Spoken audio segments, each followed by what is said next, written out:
Gas stop 66 was nearly deserted that night, illuminated only by the pale glow of neon signs and the lone headlights of a few parked trucks.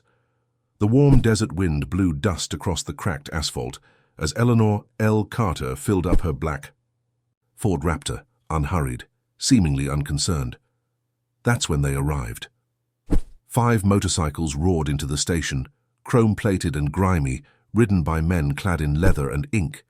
At the center, a tall man with cold eyes and a buzz cut stepped off his bike first, Reed Viper Coleman, leader of the Hell Vultures. He walked toward Elle at a leisurely pace, a cocky smirk on his lips, the confidence of a predator who believed the hunt was already over. "Nice truck, sweetheart." His fingers traced over the hood.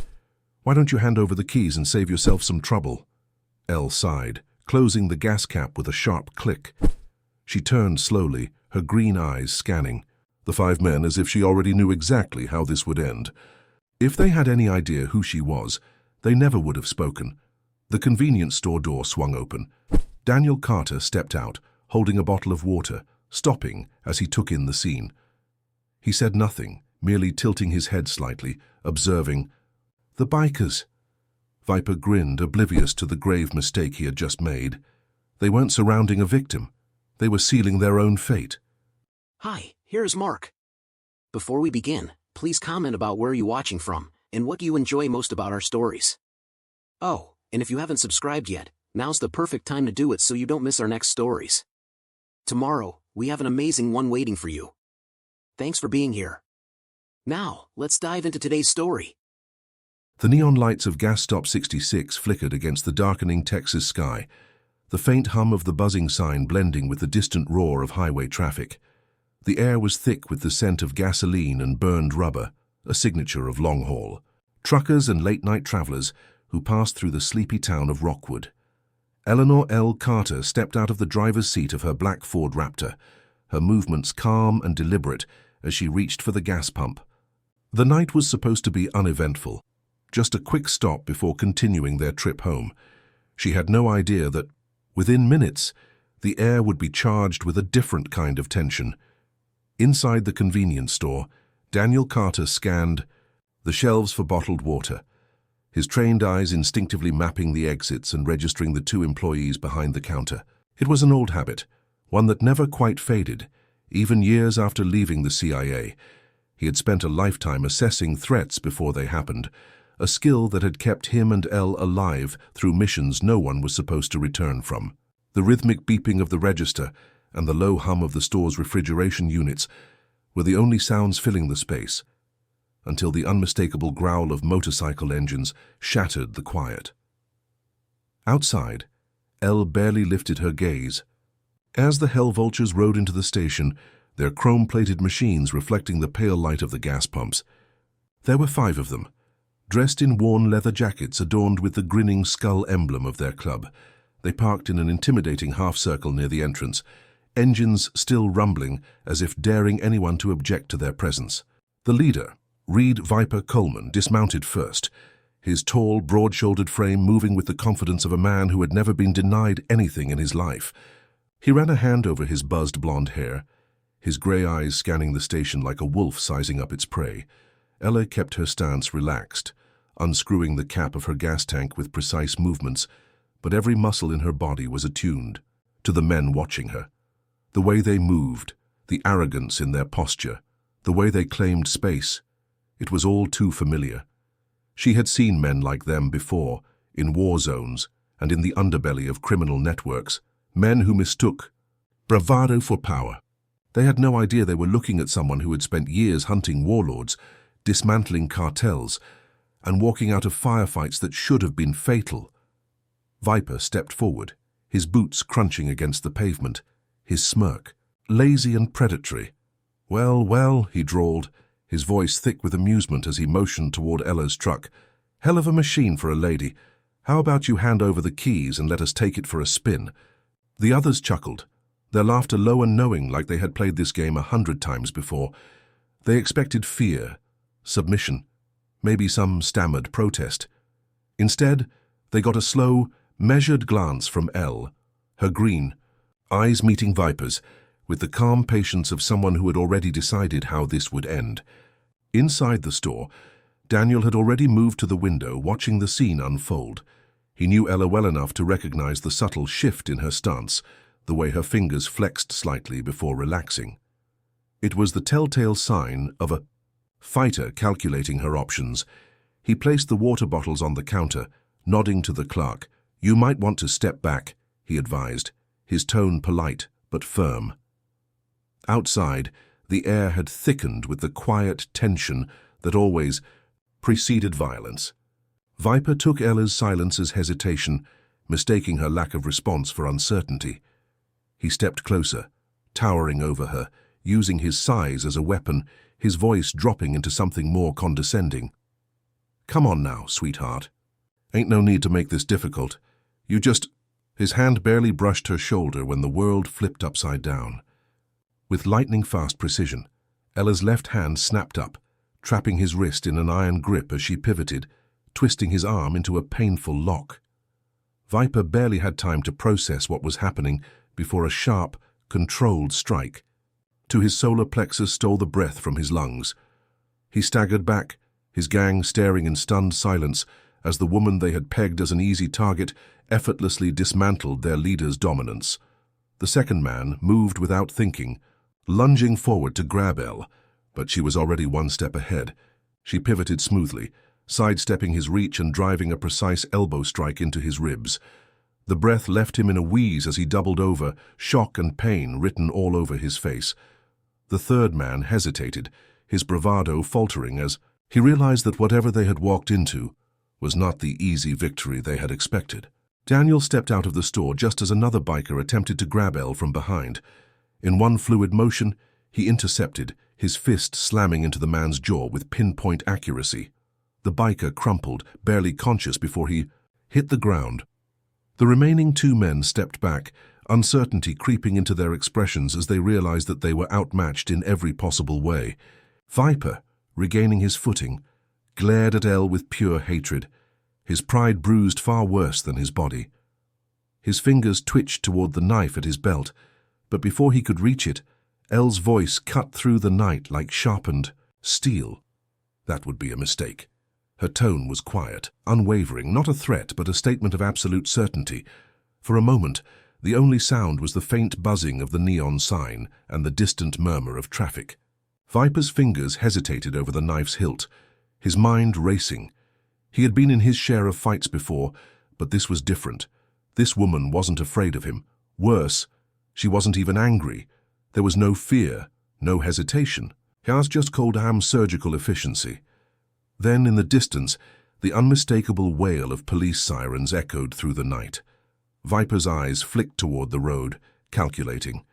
He could stay and fight, a fight he now knew he couldn't. Win, or he could live to get his revenge another day.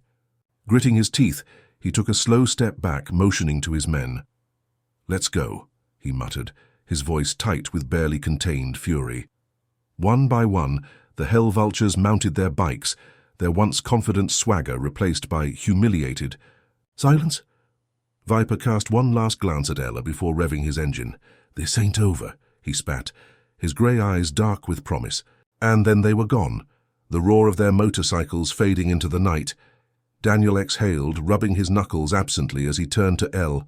"I was gone for 5 minutes," he said dryly. 5 minutes. Elle sighed, capping the gas tank as she shot him a wry smile. "What can I say?" she mused.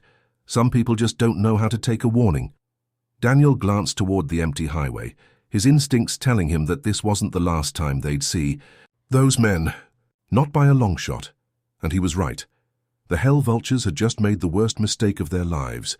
The night air carried a lingering chill, though it had little to do with the Texas breeze rolling across the desolate highway. Elle and Daniel Carter drove in silence, the rhythmic hum of the tires on the asphalt the only sound accompanying them. The encounter at the gas station had been brief, almost effortless in its execution, yet the weight of it sat heavy between them. Daniel kept his hands steady on the wheel, his gaze fixed ahead, but Ella could tell his mind was turning over calculations, probabilities, and potential threats. He'd always been like that, processing the next move before anyone else even realized they were playing a game. Ella sat in the passenger seat, one leg crossed over the other, her fingers absently grazing the edge of her leather jacket.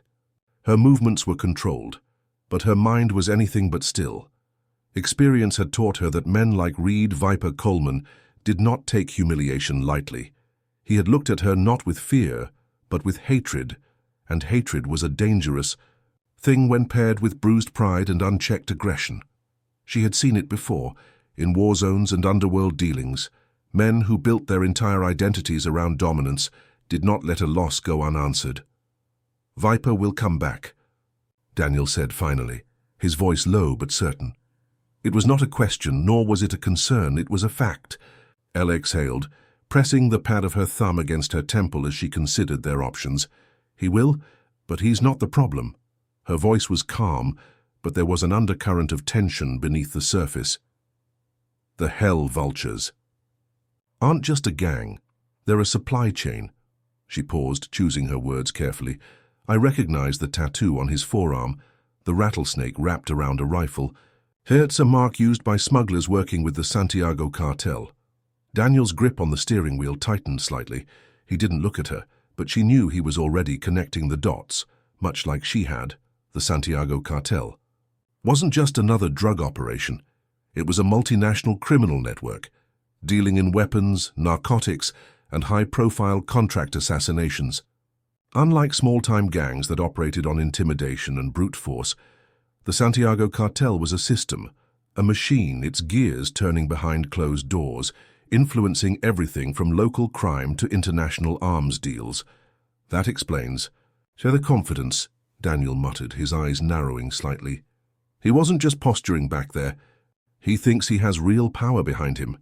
He sighed, shifting gears as the truck cruised down the highway, the headlights cutting through the vast emptiness ahead. "The question is, how deep is his connection to the cartel?" Ella turned, her gaze to the window, watching the distant outline of Rockwood, its handful of streetlights casting faint pools of gold onto the quiet roads. "Deep enough that he won't let this go," she said, "and deep enough that if we push too hard, I will have more than just a gang of bikers to deal with." Silence stretched between them, not uncomfortable, but weighted with unspoken understanding.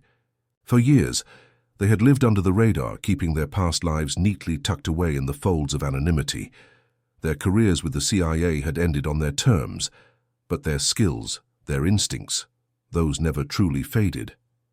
They had built something quiet, something normal, and yet in a matter of minutes, they had been dragged back into a world they had once sworn to leave behind. As they pulled onto the dirt road leading to their property, Daniel reached for the console, pressing a discreet switch near the dashboard. The driveway, which had previously been shrouded in darkness, suddenly lit up in sections, revealing the perimeter of the land. High-definition security cameras, placed strategically along the fence line, blinked to life, feeding live footage to their home server. Most people wouldn't notice them, hidden in faux birdhouses and the branches of towering oak trees, but Daniel and Elle had designed their property with more than just comfort in mind. Elle stepped out first, her boots crunching against the gravel as she scanned the area with well-practiced precision. The property was secluded, built for discretion, yet right now she felt the edges of a familiar paranoia creeping in, the kind that told her she was being watched. "Inside," Daniel said, nodding toward the house. "We need to figure out our next move." Inside, their home was a perfect illusion. To any outsider, it was nothing more than a modest, tastefully furnished house, filled with soft lighting, wooden fixtures, and the faint scent of fresh coffee. But behind the bookshelves and beneath the floorboards, it was something else entirely. A fortress, a command center, a place built by two people who had spent their lives knowing how quickly a quiet night could turn into a war zone. Elle walked straight to the hidden control panel, disguised as a section of the kitchen counter, with a press of her fingerprint. Now the screen came to life, revealing live feeds from their security system, motion sensors tracking even the slightest movement beyond their fence line. Everything was clear, for now. Daniel leaned against the counter, arms crossed. "So, what do we do?" His voice held no doubt, no hesitation. He was asking not because he questioned her, but because he wanted to hear her thoughts before they took the next step. Ella met his gaze, her expression unreadable. We gather intel. We find out how much weight Viper actually carries and whether his connection to the Santiago cartel is real or just a desperate attempt at posturing. She tapped a few commands into the system, pulling up records, digital footprints, anything that might give them leverage. We move carefully. If we go too hard, we attract attention. If we do nothing, we're waiting for him to come back on his terms. Daniel considered her words, then nodded. We don't wait, he agreed. We make the first move. It was not a declaration of war, not yet, but it was a decision, a shift, the first piece of a strategy forming between them. The Hell Vultures thought they had gotten away with a simple threat. They had no idea they had just picked a fight with two ghosts of the intelligence world. Daniel exhaled and straightened, rolling his shoulders as though settling back into an old rhythm. All right, he said, his voice calmer now, more resolute. Let's see how deep this goes.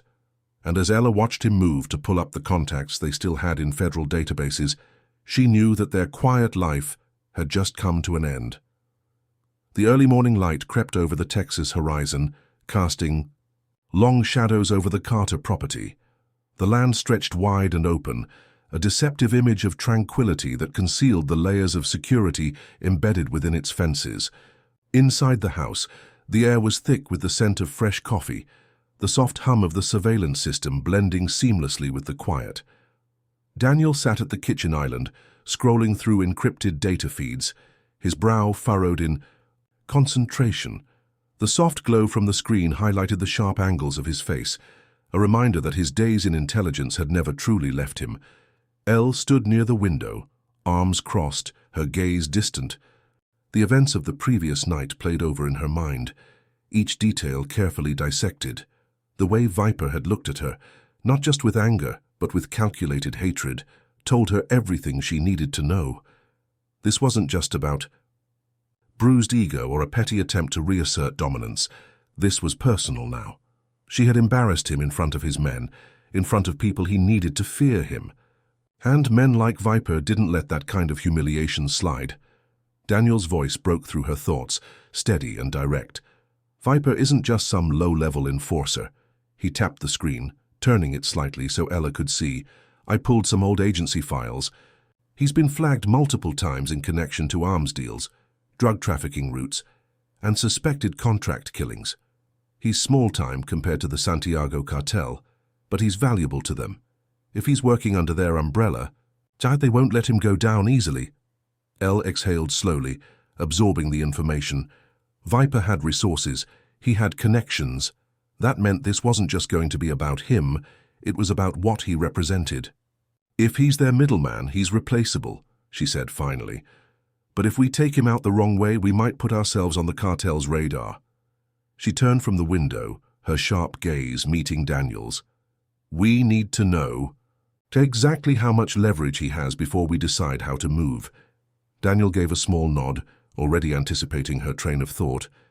He leaned forward, fingers moving swiftly over the keyboard as he hacked into local law enforcement records, looking for any signs of unusual activity. Rockwood PD has nothing significant on the Hell Vultures, a few arrests for assault, destruction of property, petty drug charges. Nothing that would get the feds involved. He paused, scrolling further. But there's a pattern. They keep getting released within 24 hours. Someone's pulling strings for them. Ella moved to his side, scanning the data over his shoulder. It wasn't just luck that had kept Viper and his men from serious consequences. Someone was protecting them. That narrowed their suspect list considerably. Either a local law enforcement official was on their payroll, or someone within the Santiago cartel was making sure that their Texas operations stayed under the radar.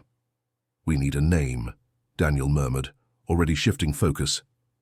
If Viper has a handler, we find him. We get leverage. Ella considered their options, her mind working through possible angles.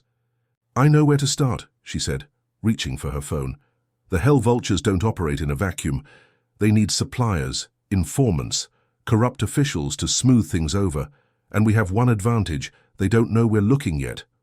Daniel arched an eyebrow. And who exactly are we calling? Ella's lips curved into something resembling a smirk. Jesse Nolan. At that name, Daniel exhaled through his nose, half amused, half reluctant. That slimy bastard's still alive. Very much alive, Ella said, dialing the number from memory, and still trying to play both sides without getting his hands dirty. Jesse Nolan was an arms dealer, information broker, and professional survivalist. He had no allegiance to anyone but himself, which made him both unreliable and invaluable in situations like these. He wasn't part of the Santiago cartel, but he had done business with them, and with just about every criminal organization that had a stake in illegal arms. If anyone had details on Viper's operations, it would be him. The line rang twice before a familiar voice answered, thick with caution. "Who's this?" Ella leaned against the counter, her voice smooth, but firm. "The only person who didn't put a bullet in your head when she had the chance." There was a pause, followed by a slow exhale of recognition. "Sahil Carter," Jesse murmured, his tone shifting from suspicion to reluctant admiration. "Didn't think I'd be hearing from you again. Last I checked, you and your husband were living the quiet life." Elle glanced at Daniel, who was listening with arms crossed.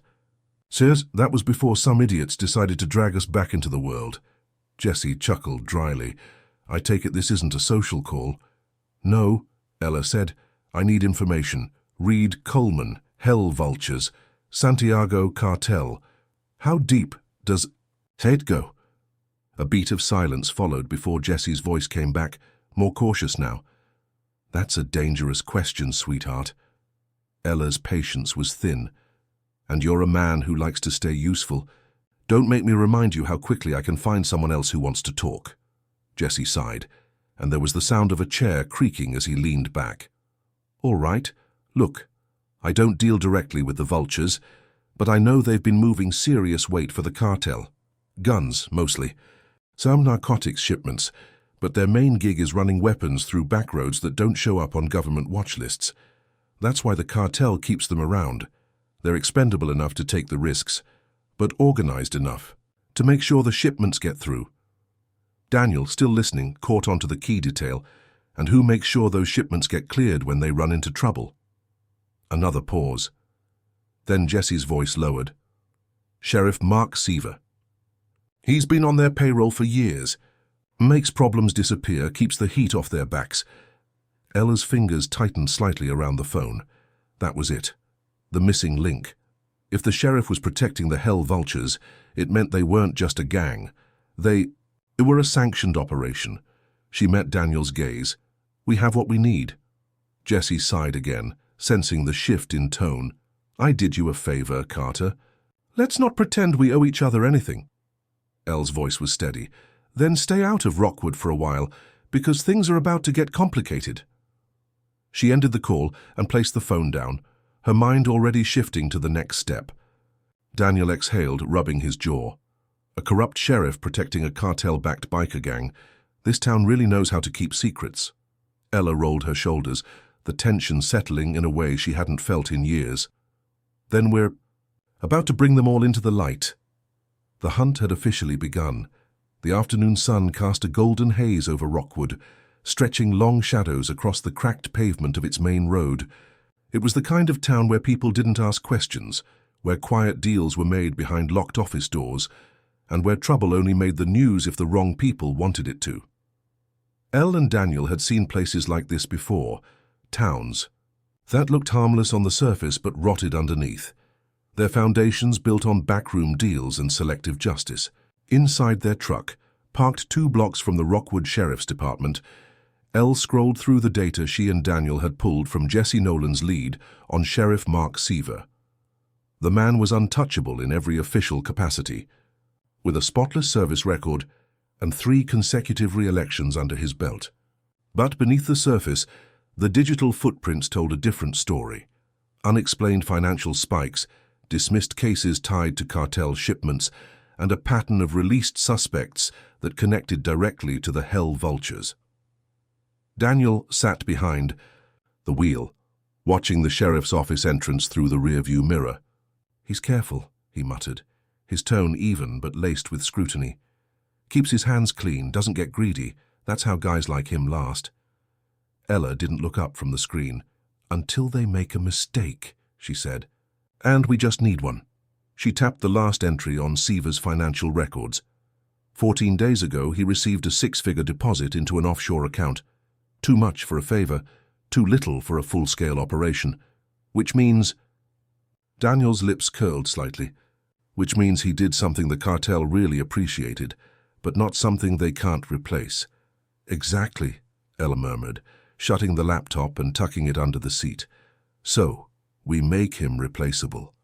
Daniel turned to her, his brow lifting slightly. "And how do we do that?" Ella glanced out the window, watching as a patrol car pulled into the station lot. The sheriff stepping out with the easy confidence of a man who thought he had nothing to fear. "We let him believe that the cartel isn't happy with him. Anymore," she said. "We turn him against them before they even know it's happening." Later that night, under the cover of darkness, Elle and Daniel moved through the outskirts of town with precise, silent efficiency.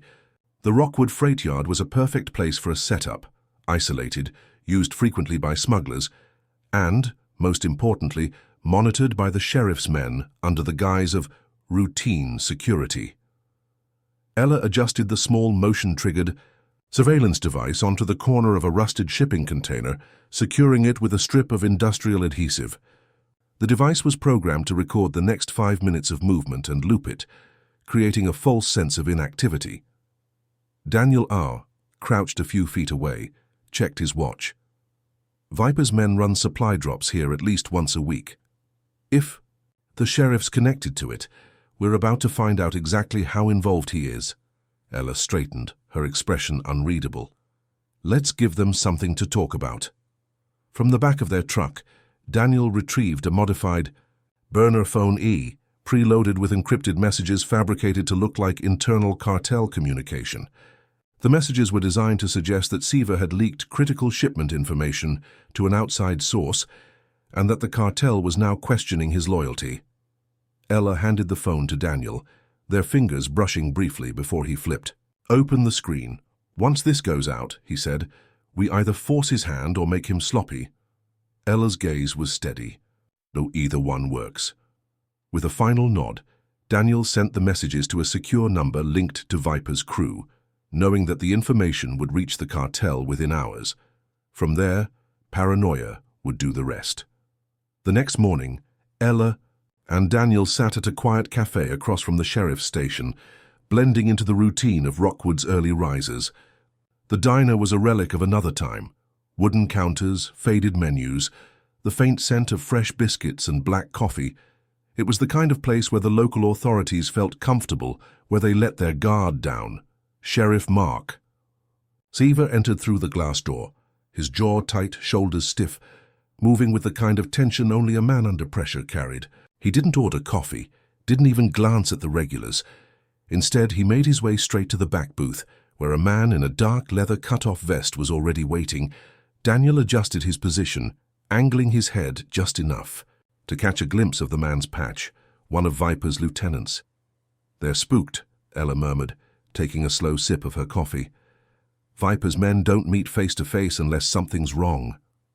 Daniel watched as Seaver leaned in, his voice low but his hands betraying his agitation, fingers drumming against the table, shoulders squared. Viper's man barely moved, his expression passive, unreadable.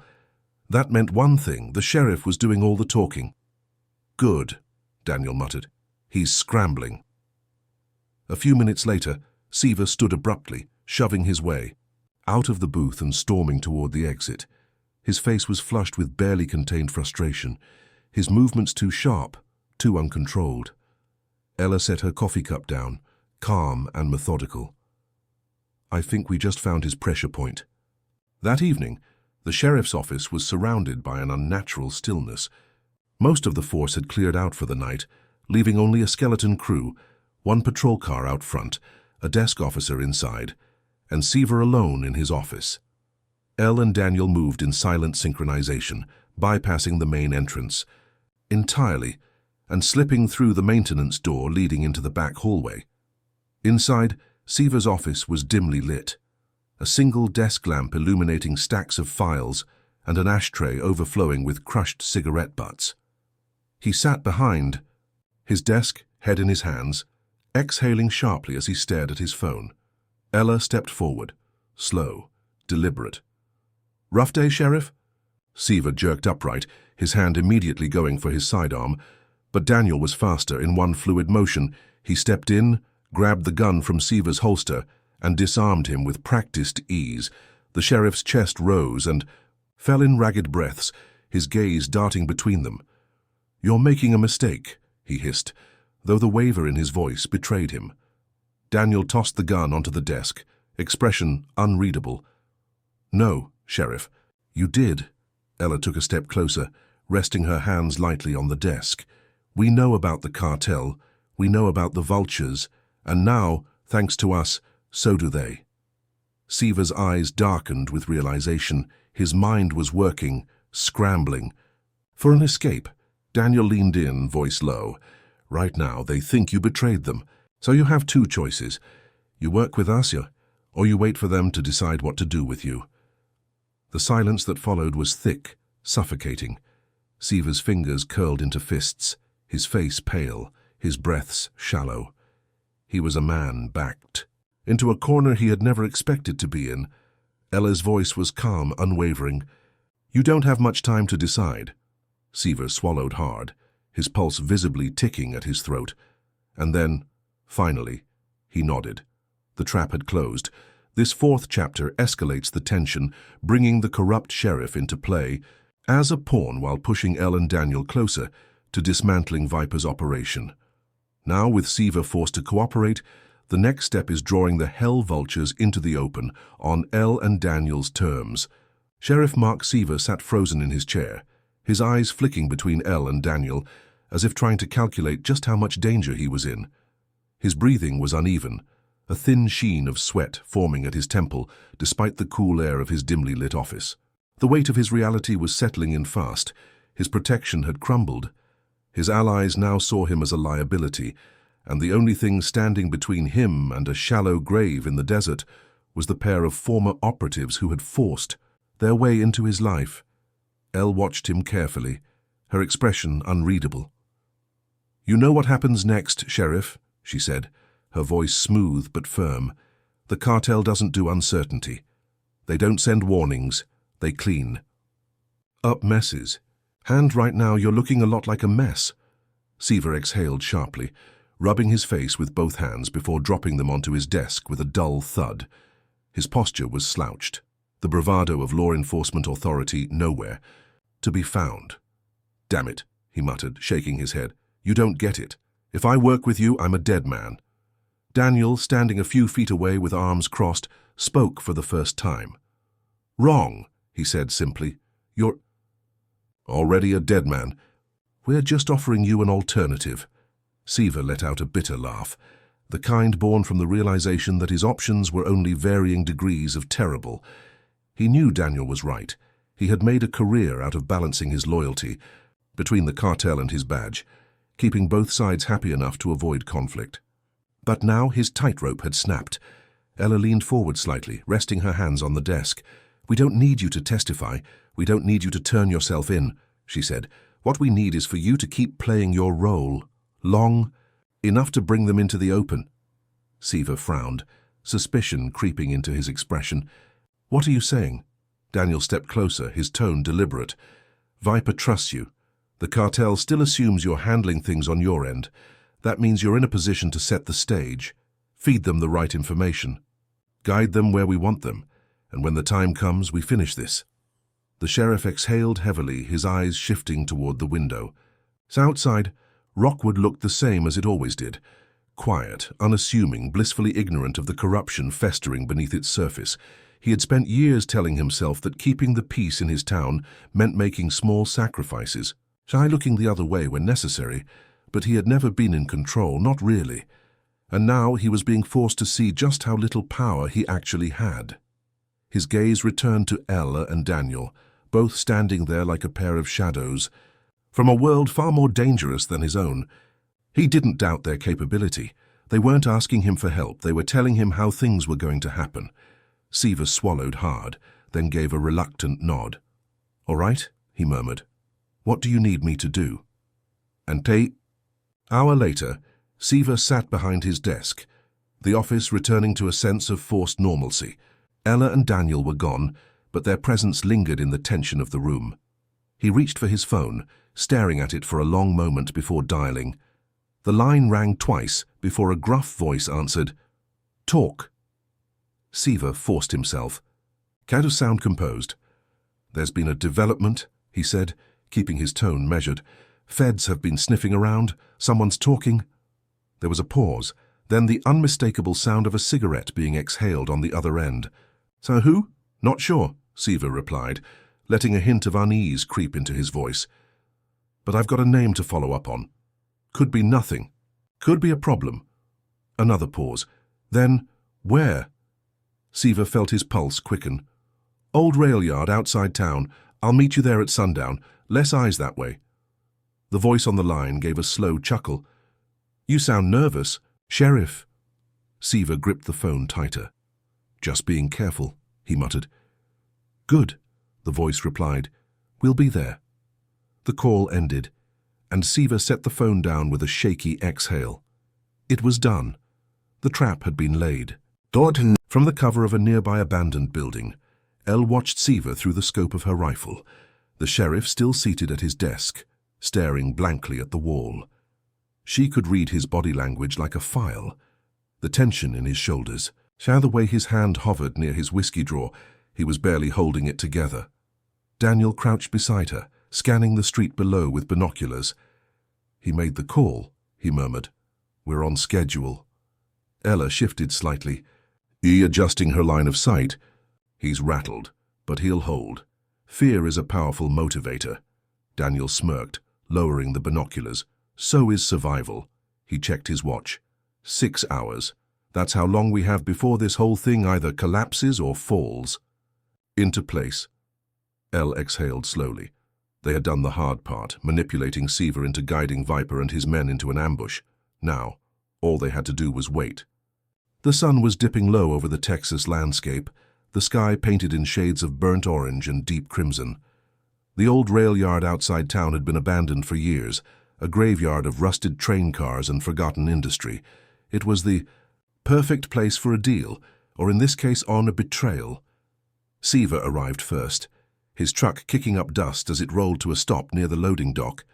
He stepped out, hands in his pockets, masking his nerves with forced indifference. A few minutes later, headlights appeared in the distance, multiple vehicles approaching from the highway. Elle and Daniel were already in position, hidden within the shadows of the old control tower, their weapons primed at key, their exit strategies set. The air was thick with anticipation, the kind that settled deep in your bones before violence erupted. Through her scope, Elle watched as Viper stepped out of the lead vehicle, flanked by 3 of his men. He looked calm, but his eyes held suspicion. He wasn't the type to take threats lightly, and Seaver's sudden paranoia had clearly put him on edge. Daniel, crouched beside her, whispered, "He knows something's off." Elle's grip on her rifle remained steady. "Good," she murmured. "That means he'll make mistakes." Viper approached Seaver, boots crunching against the gravel. His expression was unreadable, his body language guarded. "Talk." Seaver cleared his throat, keeping his hands where they could see them. "Like I said, someone's been leaking information." Viper studied him, silent for a long moment. Then, with a slow, calculated movement, he pulled a gun and aimed it directly at Seaver's head. The sheriff barely had time to react. "You know what I think," Viper said, his tone cold. "I think it's you." Seaver paled. "What?" "No, Shut up." Viper's finger hovered over the trigger. "So convince me otherwise. Now..." From the shadows, Elle adjusted her aim. This was it. Daniel's voice was barely above a whisper. "On my mark." The first shot would change everything. The silence stretched between Sheriff Seaver and Viper, as thick as the dust that swirled in the glow of the setting sun. The old rail yard? forgotten by time and industry, stood as a skeletal witness to the standoff unfolding on its gravel-strewn grounds. Viper's pistol remained leveled at Seaver's head, his grip steady, his expression carved from stone. The sheriff's breath was shallow, his pulse hammering against his throat. He had known this was a possibility, had told himself he could talk his way through it. But now, staring into the cold, knowing eyes of a killer, he felt doubt creeping in like a slow-moving toxin. Above them, nestled in the darkened control tower, Elle adjusted her aim, her crosshairs trained on Viper's right hand. The angle was tight, the shot had to be precise. If she fired too soon, she risked triggering a bloodbath. If she hesitated, Seaver would be dead before he hit the ground. A decade of Black Ops had taught her patience, control, the ability to breathe evenly even as the world teetered on the edge of chaos. She could feel Daniel's presence beside her, just out of sight, but as constant as the rifle in her hands. He was waiting for her cue. Viper tilted his head slightly, eyes never leaving Seaver. "You see, Sheriff," he murmured, his voice carrying easily in the still air. "Loyalty is a delicate thing. When it's there, you don't notice it, but the second it starts to crack, it falls apart real fast." He tapped the gun against Seaver's temple, the soft click of metal against skin, a quiet death sentence. Now, I got a real simple way to figure out if you've been talking." Seaver swallowed hard, forcing his voice to remain steady. "I've done everything you've asked," he said. "Kept the heat off, kept your operations running smooth. If there's a leak, it ain't me." Viper considered him for a moment, then let out a low chuckle, shaking his head as if amused by the very idea of an excuse. "You ever seen what a bullet does to a kneecap?" he asked casually. "Takes less than a second to fire, but after that it's months of screaming, infections, maybe a limp for the rest of your life. And that's if I let you keep the leg." He flexed his fingers against the gun. "But you give me something useful. Right now, and maybe we skip that part." Ella's finger hovered over the trigger, her breathing controlled, her heartbeat slow. This was the moment where everything could break one way or the other. She counted the threats. Viper, 3 hell vultures, at least 2 more in the vehicles behind them. Seaver wasn't armed anymore, which meant he was dead the second. The first shot was fired unless she and Daniel moved first. She exhaled slowly and murmured, "Now." The gunshot split the air, sharp and decisive. Viper's hand jerked violently back, his gun flying from his grasp as he staggered away from Seaver. The sheriff flinched but didn't run. He was too stunned to move.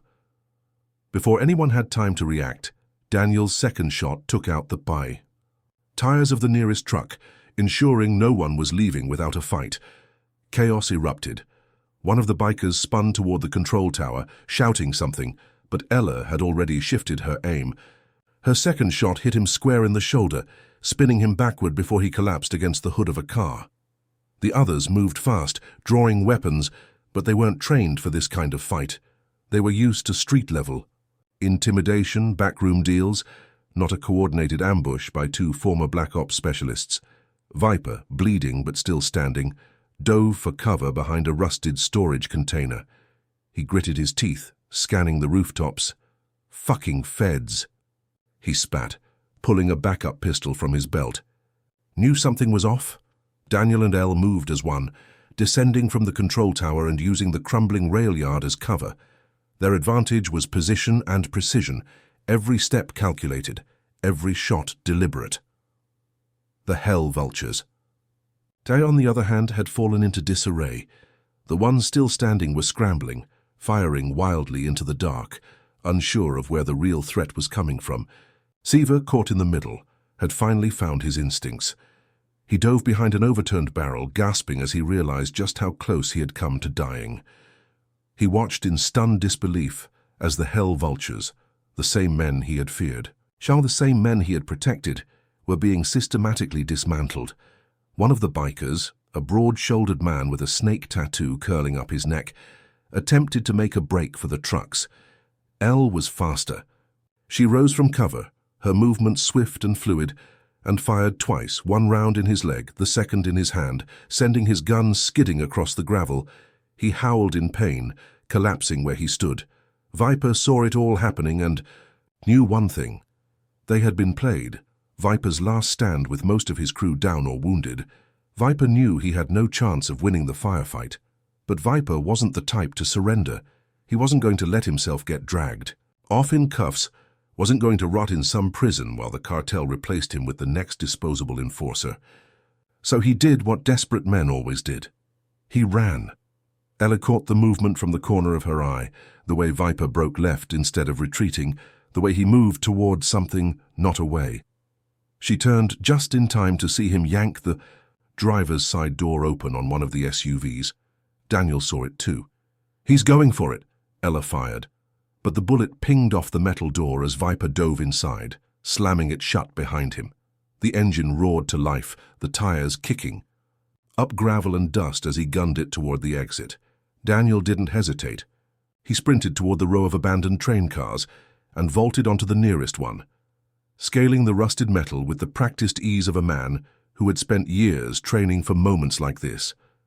As Viper's SUV sped forward, Daniel ran along, the edge of the train car calculating his timing. His eyes locked on the vehicle as it approached, and then, just as the SUV was about to pass beneath him, he jumped. The impact rattled the vehicle, Daniel's boots slamming against the roof. Viper cursed, jerking the wheel as he tried to shake him off. Daniel barely flinched. He dropped onto his stomach, gripped the edge of the roof with one hand, and used the other to smash his elbow through the driver's side window.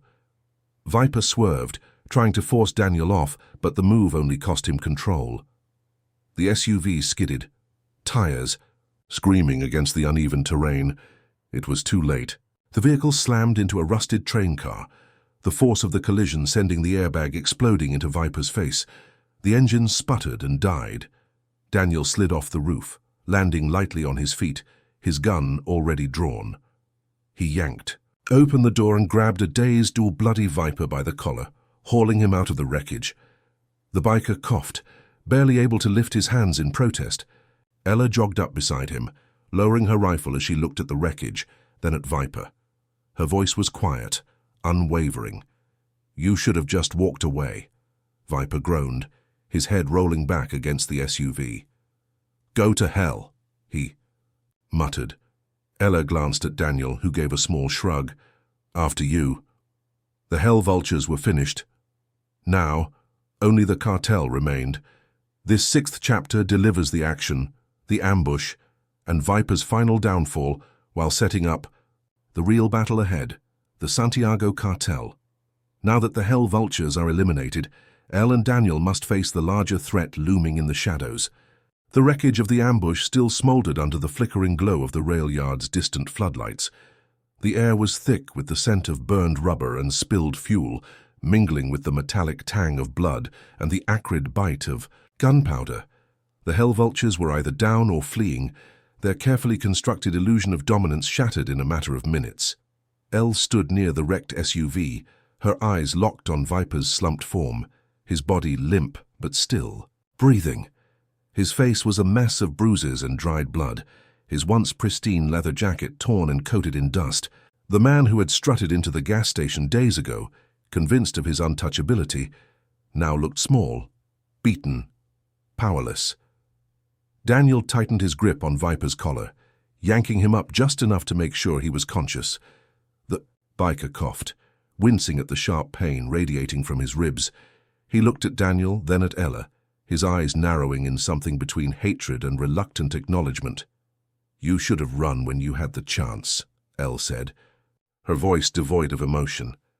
Viper let out a ragged breath, his lips curling in a weak, humorless smirk. "You think this is over?" he rasped, his voice thick with pain. "You don't even know what you've done." Daniel raised an eyebrow, unimpressed. "Enlighten us." Viper chuckled, then winced, blood dripping from the corner of his mouth. "So you took me out. Fine, but I was never the one in charge." His voice was hoarse but laced with something dangerous, certainty. "The cartel let me play my little games, let me move their shipments because it kept things quiet. But now they're going to burn this whole town to the ground." Ella remained expressionless, but inside she was already processing the implications of his words. The Santiago cartel wasn't a street gang. They didn't send warnings. They sent bodies. Viper was nothing more than a cog in a much larger machine, and now that machine had lost a piece, which meant someone bigger, someone higher up the food chain, would come looking for answers. Daniel glanced at Ella, his expression unreadable. "We need to move," he said quietly. "Now." 15 minutes later, the group stood inside a dimly lit storage room behind the Rockwood Sheriff's Station, a space that smelled of old wood and stale coffee, cluttered with unused equipment and forgotten case files. Viper sat tied to a metal chair in the center of the room, his head slumped forward, his breathing uneven.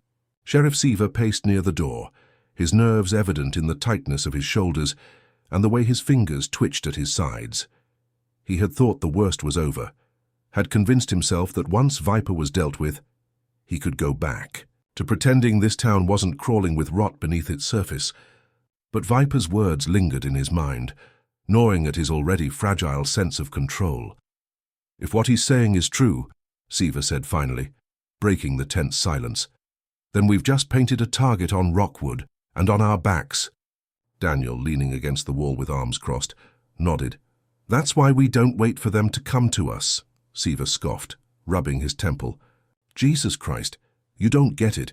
You two can disappear, but I've got a badge, a house, a life here. If the cartel wants revenge, they won't just send a couple of guys with knives. They'll bring hell." Elle, who had been studying, Viper finally spoke, her tone controlled. "Then you have a choice," she said. "You can sit here and wait to see who shows up at your doorstep first, the cartel or a federal task force looking into your bank accounts. Or you can help. Just cut this off before it starts." Seaver turned toward her, his expression flickering between anger and resignation. He knew he was out of options. He had seen firsthand what Elle and Daniel were capable of, two ghosts from a world far more dangerous than his own. He wasn't sure if he trusted them, but he trusted that they wanted to survive just as much as he did. "So what's the plan?" Seaver muttered. Daniel pushed off the wall, his expression hardening. "We make the cartel think there's still something left to salvage in Rockwood. The key to drawing the cartel in wasn't aggression, it was control. If the Santiago cartel believed there was still something of value left in Rockwood, they wouldn't level the town outright.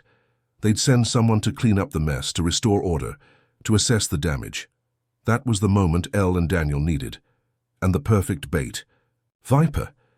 2 hours later, in a secluded motel off the highway, Elle sat at the edge of a worn-out bed, her fingers flying over the keyboard of a secure laptop. The screen displayed a burner email account, drafted with a single message to a contact buried within cartel communications. "The deal isn't dead. The product is still in place. Viper is alive. We need to meet."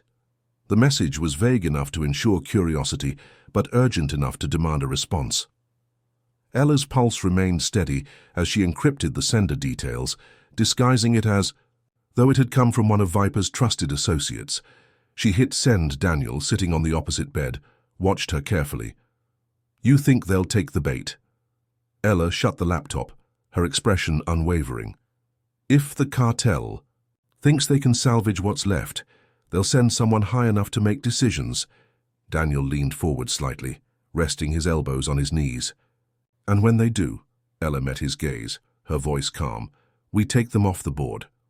200 miles away, in a private compound nestled deep in the Mexican desert, a man in a crisp black suit sat behind a polished mahogany desk, his fingers tapping rhythmically against the surface. The email had arrived 20 minutes ago, and he had spent the last 10 considering his response. He glanced across the room, where a younger man stood waiting, his posture stiff, expectant. "Prepare a team," the man in the suit finally said, his voice even. "Send word to our people in Texas. I want eyes on Rockwood immediately." The younger man hesitated. "And if the deal is compromised?" The man in the suit exhaled slowly, a shadow of amusement crossing his face. "And then we remind them what happens when people interfere with our business." Outside, the night air was thick with heat, the sound of distant gunfire echoing across the compound's vast perimeter. Rockwood wouldn't know what hit it. This 7th chapter shifts the focus to the true power behind Viper, the Santiago cartel. Now that Elle and Daniel have removed the immediate threat, They must prepare for a much larger enemy who operates with precision and ruthless efficiency. Hey Oz, let me know if you want Chapter 8. The final pieces are falling into place, and the battle for Rockwood is about to reach its climax. The desert night wrapped around Rockwood like a suffocating blanket, the weight of an impending storm settling. Deep in the bones of those who could feel it coming, the town remained unchanged on the surface, its quiet streets lined with dimly lit diners and old gas stations, the glow of distant headlights rolling lazily down the highway. But beneath the stillness, something had shifted. The predators were circling. Inside the secluded motel room, Elle Carter adjusted the suppressor on her sidearm, her movements precise, methodical, the weight of the gun familiar in her grip. The soft glow of a single lamp cast long shadows against the peeling wallpaper, flickering against the small burner laptop still open on the nightstand. It had been 48 minutes since she had sent the encrypted message to the Santiago cartel, and in that time, she had watched the first ripples form. Daniel sat across from her, his boots planted firmly on the floor, arms resting on his knees. His expression was calm, but his mind was already constructing the next 10 steps, anticipating movements before they happened.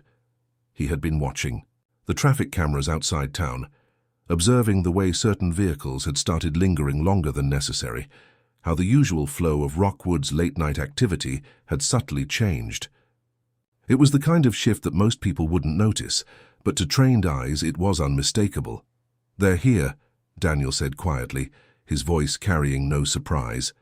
He turned the laptop screen toward her, showing a dark SUV parked near the gas station on the edge of town. 2 men had stepped out, their silhouettes marked by the unnatural stillness that came with men accustomed to violence. They didn't fidget, didn't check their phones. They simply stood there, waiting, watching. Ella exhaled slowly, her fingers brushing against the cold steel of her weapon. "That's just the first layer," she murmured. "The real players won't show their faces until they know the ground is safe." She reached for the disposable phone resting beside her, already loaded with the number of the cartel's contact, one of Viper's supposed associates. The identity she had fabricated. She typed a single message: "Package secure. Need confirmation for transfer." She sent it and waited. 10 seconds, then 20. On the 28th second, the reply came. "Meet confirmed. South Freight Yard." 1 hour. Daniel read the message, then leaned back slightly, exhaling through his nose. "They're moving fast," he muttered. "They don't trust the situation, but they want whatever's left of their operation intact." Ella nodded, closing the laptop, "Which means they're bringing someone higher up the chain to assess the damage." Daniel studied her for a moment, his gaze steady. "And when they do?" Ella's lips curved into a shadow of a smile. "We cut the head off the snake." Sheriff Mark Seaver was already sweating when they arrived at the station to brief him. The dingy office, once his place of control, now felt like a waiting room for his execution. He had spent the last few hours pacing, his mind turning over every possible way this could go wrong. And now, as Elle and Daniel stood before him, their calm and calculated demeanor only made his nerves worse. "They're here," Seaver muttered, rubbing a hand over his face. "You understand what that means, right? You're not dealing with a biker gang or a couple of street dealers anymore. This is the cartel. If we get this wrong, we're not going to get it wrong." Ella cut in smoothly, her voice even but carrying the kind of authority that didn't tolerate hesitation. She stepped closer, placing a file on his desk. "This is the man they're sending." Seaver hesitated before flipping the file open. Inside was a grainy surveillance photo of a man in a tailored suit, stepping out of a private jet. He was mid-conversation, his face half obscured by sunglasses, but there was no mistaking the power in his posture. His name was printed beneath the image: Salvador Reyes. Seaver's stomach tightened. "Jesus Christ," he whispered. Daniel leaned against the desk, arms crossed. "You know him?" Seaver swallowed hard, nodding. "Everyone who's ever dealt with the Santiago cartel knows him. Reyes isn't just a lieutenant, he's their fixer. When a shipment goes bad, when someone in their network gets sloppy, he's the one who cleans it up." He shook his head. "And if he's coming here, it means they still think they can salvage this operation. But if they figure out this is a setup, they won't, Ella interrupted, because you're going to play your part. Seaver's breath hitched. He looked between them, understanding dawning in his expression. You want me to meet with him? His voice was edged. With both disbelief and fear, Daniel pushed off the desk. You're the sheriff of this town. You've been their point of contact for years. If you don't show, that'll raise a red flag. Seaver's pulse pounded in his ears. And what exactly am I supposed to tell him? Ella leaned in slightly, her calm, unshaken presence pinning him in place. You tell him exactly what. We want him to hear that Viper's been secured, that the shipment is still intact, that everything is under control. Seaver let out a dry, humorless laugh. And what happens when he asks to see the product? Ella straightened, her green eyes sharp as glass. Then we give him something to look at, and when he feels safe enough, she glanced at Daniel, we put him down before he ever sees it coming. The night air carried the scent of rust and diesel, the quiet hum of the Texas landscape stretching beyond the chain-link fences. The South Freight Yard had been abandoned for years, its rusting storage containers and hollowed-out warehouses serving as a perfect location for the cartel's business. Sheriff Seaver stood near the center of the yard, hands in his pockets, sweat gathering at the base of his neck. He had been in deep before, had brokered deals with men who could kill without blinking. But this was different. This time, he wasn't walking away clean. A convoy of black SUVs rolled through the gates, their headlights cutting through the darkness. The vehicles pulled to a stop, and for a long moment, no one moved. Then the doors opened. Salvador Reyes stepped out first. He moved like a man accustomed to control-y, his tailored suit unwrinkled despite the long drive, his dark eyes scanning the yard with quiet, ruthless intelligence. Two bodyguards flanked him, both carrying the weight of men who had killed before and would do it again. Seaver forced himself to stand his ground as Reyes approached, his voice steady despite the tightness in his throat. Mr. Reyes, he greeted Wu, nodding slightly. Reyes stopped a few feet away, studying him with an unreadable expression. Then he smiled, cold, calculating. I hear we have a situation, he said smoothly. Seaver's breath caught. He could feel Ella and Daniel watching from the shadows, rifles trained, waiting for the moment to strike. The cartel had come, and the trap was set. This 8th chapter raises the stakes, bringing the Santiago cartel directly into Rockwood while putting Seaver at the center of a high-risk deception. Now, the battle is no longer about bikers and local corruption. It's about survival against a ruthless organization. Let me know if you want Chapter 9. The climax is near and the moment of reckoning is coming. The South Freight Yard was drenched in darkness, the scattered glow of overhead floodlights casting jagged, shifting shadows across the rusted shipping containers. The air was thick with the smell of oil and old steel, and beneath it all there was a deeper tension, something unseen, waiting to snap. Sheriff Mark Seaver felt it in the stiffness of his own posture, in the way his fingers twitched at his sides, desperate for a cigarette he didn't dare light. Standing just feet away, Salvador Reyes exuded an aura of quiet menace, his dark eyes taking in every detail of the yard, his mind already weighing possibilities, sensing inconsistencies. His suit was sharp, his stance relaxed, but Seaver knew that was just a front. Men like Reyes didn't need to posture. Their reputation did it for them. Behind him, 2 bodyguards stood motionless but primed, their eyes scanning for the smallest sign of deception. Seaver cleared his throat, forcing his voice to remain steady. I have the situations under control, he said, keeping his hands in his pockets, masking the tremor threatening to betray him. Viper's alive. The shipment's intact. We just had some complications. Reyes's head tilted slightly, his expression unreadable. 5 complications, Seaver swallowed. Federal heat. Someone must have tipped them off. Had to adjust the operation to keep things quiet. He paused, gauging the reaction. That's why I called. Figured you'd want to handle things personally before this got messy. Reyes let the silence stretch between them, his gaze locked onto Seaver with the kind of patience that was far more terrifying than anger. Then, after a long beat, he exhaled slowly, almost disappointed. "You've been useful, Sheriff," he murmured, adjusting his cufflinks with deliberate ease. "For years I never had to second-guess you." Seaver's stomach clenched. He forced a neutral expression, but his pulse pounded loud enough to drown out the distant hum of the highway. Reyes took a slow step forward, his polished shoes crunching against the gravel. "But now," he continued, his voice barely above a whisper, "I'm getting the sense that you're not telling me everything." Seaver felt his blood run cold. From their hidden position above, Elle Carter had Reyes in her sights. The magnified image through her scope showed the faintest crease of suspicion on his otherwise composed features. He was close, too close to pulling the trigger on Seaver. She murmured into her earpiece, voice calm, "He's on to him." Beside her, Daniel adjusted his position, lining up a secondary shot. "Not yet," he whispered back. "We need him to commit." Seaver knew he had seconds before Reyes made a decision, so he did the only thing he could. He doubled down.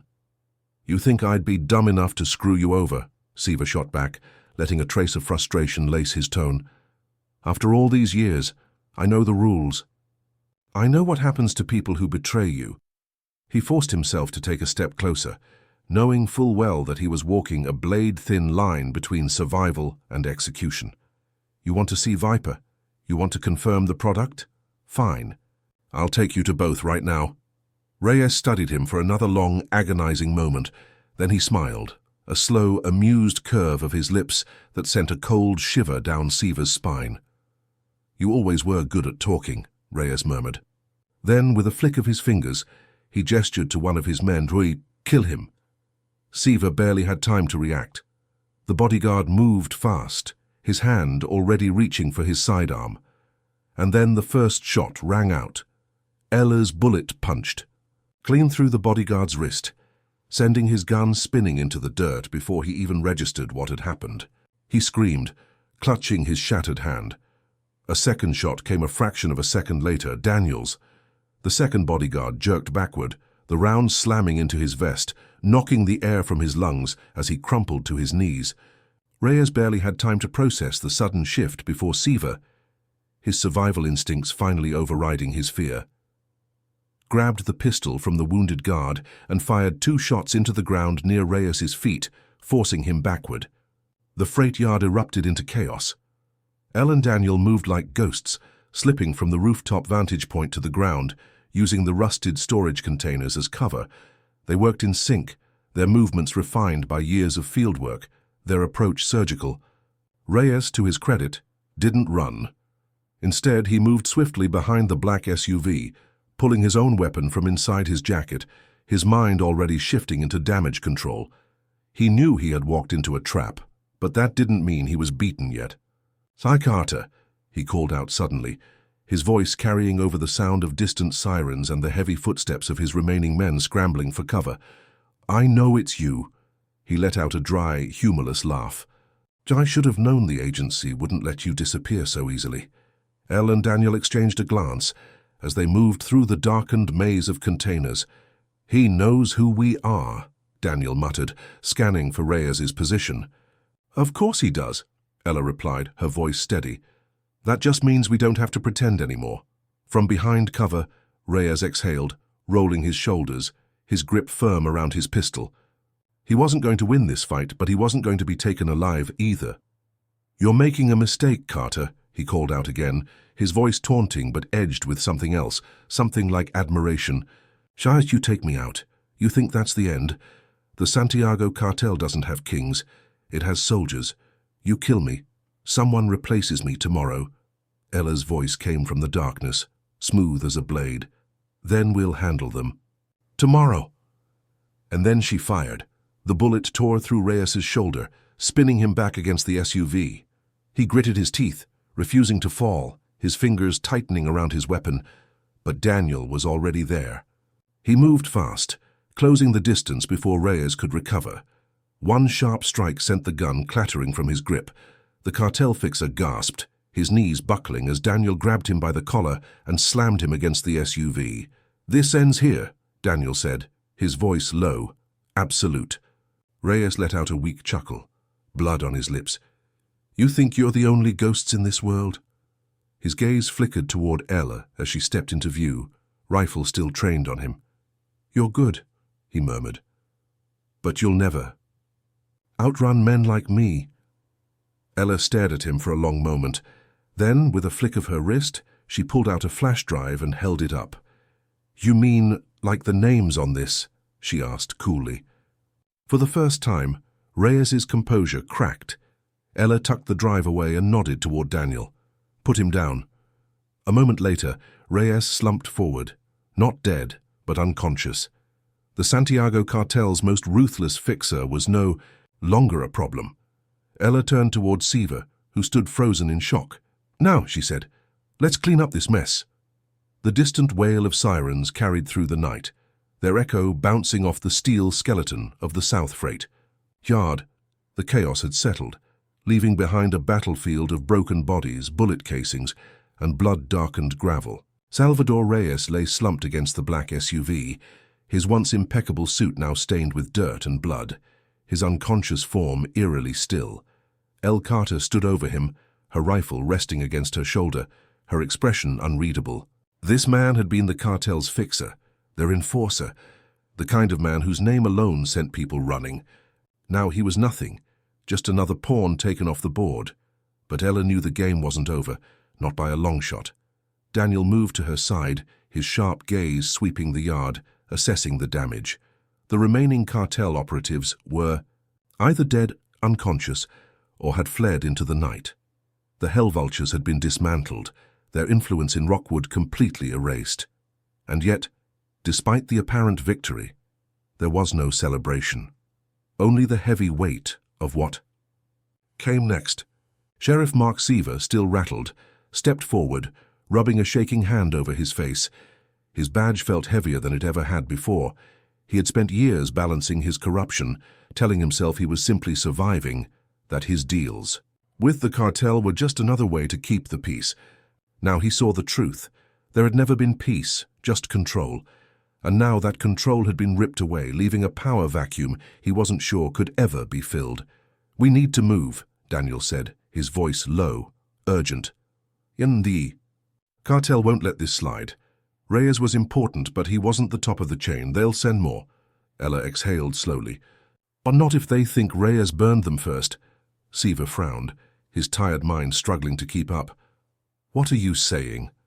Ella crouched beside Reyes's unconscious form, reaching into his suit jacket and pulling out his phone, wallet, and encrypted key fob.